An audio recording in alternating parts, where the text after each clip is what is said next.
Hi, it's Godfrost here, and today I wanted to show you how to format your date with a code zone.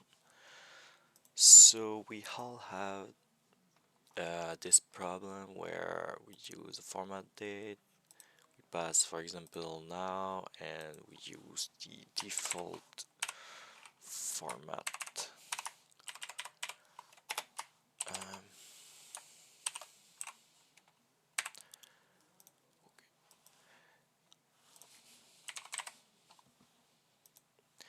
and when we run it,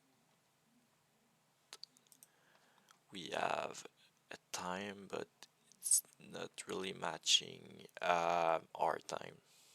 So for adding a time zone, you have to go to this web page of Wikipedia that I will put the link in the description, and basically you search for a country code and the time zone that match yours.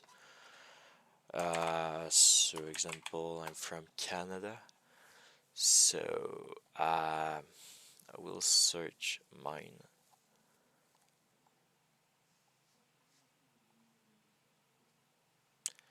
So mine is Canada Eastern, so CA.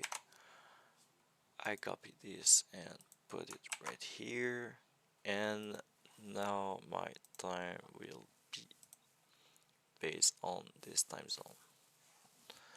So if you are on another time zone, you just take the TZ identifier and it will work. So that's it for how to format time with make.com. Thank you for watching and have a nice day.